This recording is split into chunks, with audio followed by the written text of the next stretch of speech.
Good morning, class 6th. Students, we are on chapter number 4, map reading, and in the previous class we have discussed the introductory part of the essential features of map.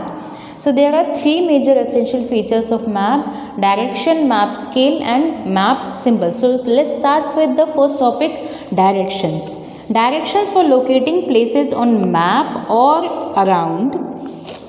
Direction is the most important component of a map. It is important and useful to describe where one place is in relation to another. जैसे अगर किसी को पता ही नहीं है कि मान लिया हमें रामगढ़ से सुजानगढ़ जाना है तो हम यहाँ पर हैं, हमें ये नहीं पता कि सुजानगढ़ किस डायरेक्शन में है तो हम उस जगह जा नहीं सकते. जैसे अगर पता हो सुजानगढ़ नॉर्थ वेस्ट डायरेक्शन में है तो हम इस डायरेक्शन की तरफ जाएंगे, सुजानगढ़ साउथ में है तो हम रामगढ़ से साउथ की तरफ जाएंगे. तो डायरेक्शंस हमें एक जगह से दूसरी जगह की जो सिचुएशन है, लोकेशन है, वो बताने में बहुत हेल्प करता है. विद द रेफरेंस 4 डायरेक्शंस है हमारी, north south east and west. इसकी वजह से हम लोग डायरेक्शंस को डिटरमाइन करते हैं. इन्हें हम cardinal directions and the points are referred is cardinal points. ये डायरेक्शंस कार्डिनल डायरेक्शंस हो गई, पॉइंट्स और इन्हें बताने वाले जो पॉइंट्स है वो कार्डिनल पॉइंट्स हो गए. इंटरमीडिएट डायरेक्शन होते हैं north east, south east, south west and north west. तो ये क्या हो गए? Ordinal directions. Major direction north south east west, east west and north south east west. और अगर हम ऑर्डिनल डायरेक्शन की बात करें, north east, south east and south west, north west. तो ये क्या है? डायरेक्शंस हो गए. Now we find direction by finding, point number first, finding the direction of rising sun. Sun किस डायरेक्शन से राइज करता है? Sun rises from the east and sets in the direction of west. तो हमें ये direction पता चल गई. ना हम डायरेक्शंस को पता कैसे करते हैं? Finding the direction of the rising sun which would represent east. तो चलिए हम यहाँ पर डायरेक्शंस बना देते हैं. This is north, this is south, this is east and this is west. Okay, so if your right hand points to the rising or east, your left hand would point to west. North would be in the front of you, south would be towards your back. अगर मेरे right hand east की direction में है तो मेरा जो left hand है वो ऑटोमेटिकली क्या हो जाएगा? उसके अपोजिट डायरेक्शन मीन्स वेस्ट हो जाएगा. अगर मेरा राइट हैंड ईस्ट की तरफ है तो मेरा वेस्ट हो जाएगा, मेरा opposite hand western direction. And मेरे अपवर्ड मतलब मेरे फेस की साइड में, मतलब अगर हम ऊपर की तरफ बोलें तो वो है नॉर्थ, एंड अगर इस डायरेक्शन की तरफ बोले तो वो साउथ है. तो अगर हमें पता है हमारे घर में सन किस डायरेक्शन से राइज होता है, जैसे मैं फ्रंट में बात करूँ तो यहाँ से सन राइज होता है, तो ये मेरा राइट है. यहाँ ईस्ट हो गया, यहाँ वेस्ट हो गया, और जो बिल्कुल मेरे सामने है वो नॉर्थ हो जाएगा एंड मेरे पीछे साउथ हो जाएगा. तो हमने क्या किया? हमने इस तरीके से डायरेक्शन को डिसाइड कर लिया. बस सन की किस डायरेक्शन से वो राइज होता है वो पता होना चाहिए.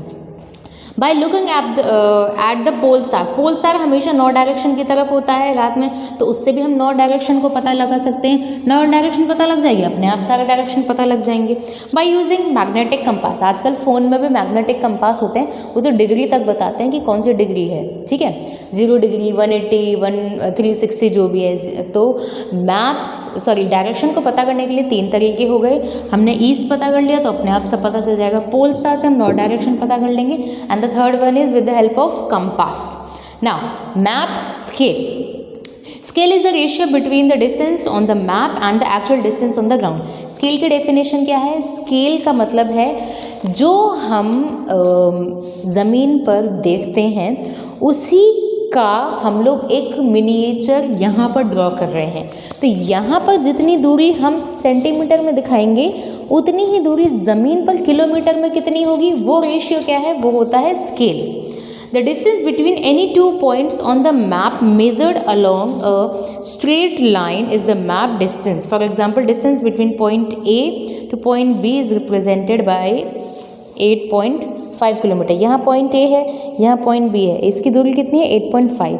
Actual distance between point A and point B along a straight line is the ground distance. ये क्या है, इसकी ज़मीनी हमने नापा है कि ज़मीन पर पॉइंट ए से पॉइंट बी की डायरेक्शन डिस्टेंस है 8.5 kilometre. For example the actual distance 8.5 है.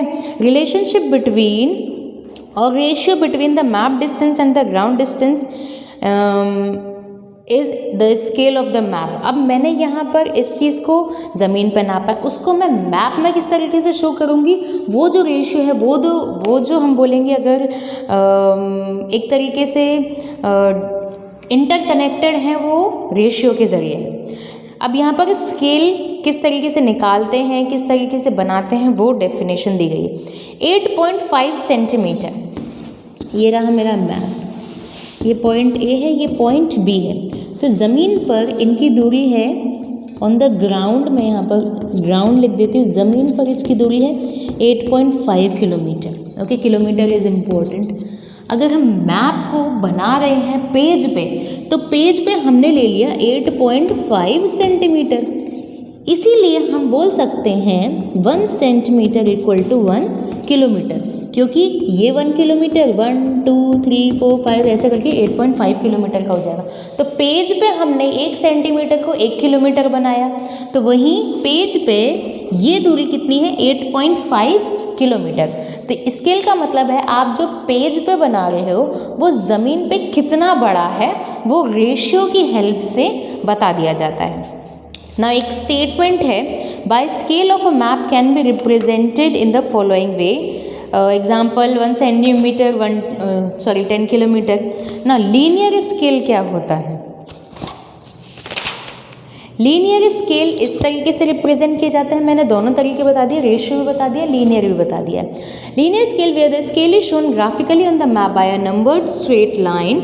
Each division of scale represent certain distance on the ground. अब देखिए यहाँ पर भी 0 10 किलोमीटर 20 किलोमीटर ये स्केल की हेल्प से हम लोग डिस्टेंस दिखाते हैं. आपको हम बना के दिखा दिया है किस तरीके से डिस्टेंस दिखाया जाता है ना. Representative fractions means 1:1 lakh 10 lakh जो भी है. तो इस तरीके से जो रेशियो दिखाया जाता है वो रिप्रेजेंटेटिव फ्रैक्शन होता है. Now we will move forward to map symbols. इसको शॉर्ट में हम लोग यहाँ पर पहले ही क्लास में डिफाइन कर चुके हैं. So I will not describe all the conventional science and symbols, only एक बार ब्रीफ डिस्क्रिप्शन रिवीजन कर लेते हैं. जैसे मैप में अगर इस तरीके की अगर हम लाइन देखेंगे तो वो क्या है, इंटरनेशनल बाउंड्रीज़ हैं. ठीक है, अगर मैप में हम लोग स्टेट बाउंड्रीज़ को देख रहे हैं तो इस तरीके की लाइन को शो किया जाएगा. अब देखिए यहाँ पर डॉटेड ये आपको दिखाई दे रहा होगा. यहाँ पर डॉटेड है तो डॉटेड से इन्होंने स्ट्रेट लाइंस को बनाया है. यहाँ पर अगर रेड है तो वो स्टेट का कैपिटल है, जैसे गुजरात की गांधीनगर, राजस्थान का जयपुर. तो इस तरीके से कुछ सिंबल्स डिसाइडेड हैं, इन्हें हम चेंज नहीं कर सकते हैं. एंड इन्हीं की हेल्प से हम लोग एक जगह में क्या क्या चीज़ें हैं या क्या स्पेसिफिकेशन है इस मैप के अंदर हम लोग देख के समझ सकते हैं कि ये वेल मतलब कुएं का सिंबल है. ये अगर शो किया तो ये रेलवे लाइन है. आप ब्लैक कलर वाले इस डायग्राम से देख सकते हैं. रोड्स इस तरीके से हैं. तो मैप सिंबल्स या कन्वेंशनल साइंस एंड सिंबल्स बहुत हेल्पफुल होते हैं. Now we will move forward to sketch. A sketch is a rough drawing or an area based on memory and field observation, not true to scale. It is a simple map that shows only some landmarks. They can be used to study some particular features. अब ये जो diagram बनाया है वो एक rough diagram है. जैसे अगर मुझे इस पूरे एरिया का डायग्राम बनाना है तो मैं पहले सर्वे करूँगी, मैं इस जगह पे जाऊँगी, देखूँगी कितने घर हैं, ये रोड जो है किस तरीके से इंटरसेक्ट करती हैं. तो अगर हम यहाँ पर इस पॉइंट को डिस्क्राइब करते हैं,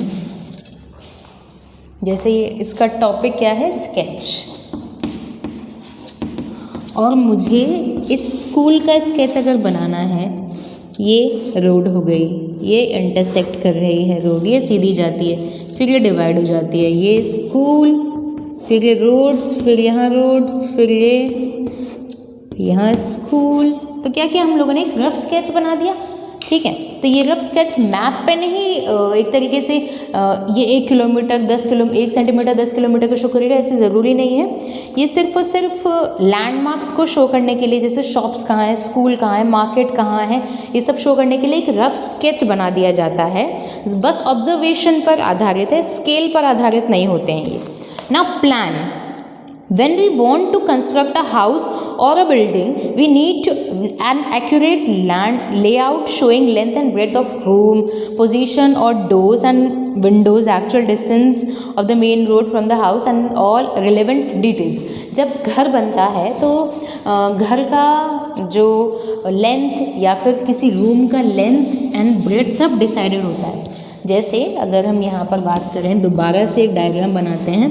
जैसे ये मेन डोर हो गया, अब इतना तो ज़्यादा बड़ा नहीं बनाएंगे, इतनी जगह छोड़ देते हैं। ये हो गया मेन डोर, ठीक है। अब मेन डोर से हम अंदर घुसेंगे तो यहाँ आपका गार्डन एरिया हो जाएगा, ठीक है।